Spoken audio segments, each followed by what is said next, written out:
I could have predicted that whoever gave Lary Kuharich his chance was going to have a winning football coach. Fondest memories of my coaching career. I learned a lot about life and an awful lot about winning.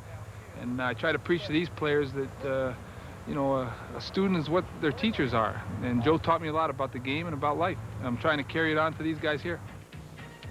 They made it to the Canadian Football League by different routes. Joe Kapp was an all-star quarterback 8 seasons in the league with BC and Calgary, including a Grey Cup win in '64. A certified CFL legend. Lary Kuharich, a rookie head coach highly respected by his players and peers. He started the season as an assistant, but in a short time at the helm has turned the Stampeders into a contender. A classic example of the old pro tutoring the rising star. It started back in 1982 at the University of California, where Kapp was head coach, Kuharich his assistant. Here it is. That is Moan. He pitches it out to Rogers. That's going to take care of the clock, so they got to score here. This is Garner. My goodness, Rogers is still alive. Stanford players on the field. Oh, what's going on here? Markers down. This is incredible. Moan is going to score. I was standing right next to Joe like I am now. And we were watching it happen, and Joe said, "What happened?" I said, "Joe, we won. We won the game." And the officials went together for about, oh, a good 3-5 minutes. And they came out, put their hands up. And then the crying started.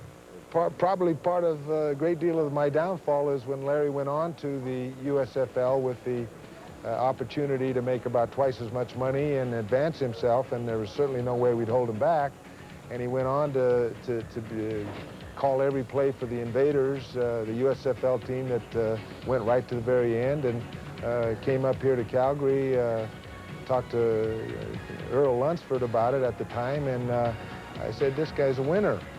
He recognizes that it's entertainment and it's got to be fun for the players, and yet he looks at that bottom line. I think he's disciplined to the point that players want to play for him because they want his respect. And I think Lary lets a man be a man, and that's going to really pay off for him, and I know the players are going to appreciate it. There's something special between these two men, a strong friendship bonded by deep respect for each other, and a league that's given them both a chance to excel. I just think now that maybe somebody ought to focus, whether it's the fans or the owners or somebody, and realize that the Canadian Football League is a good brand of football. The players play very hard. It's exciting with the way the motion and the single point and those things, and it seems to me if it was managed a little better and the Canadian fans got behind it a little better, that you would have real glory years in the future as opposed to ancient history. When Lary Kuharich is standing on the sidelines today, there'll be a lot of Joe Kapp there with him.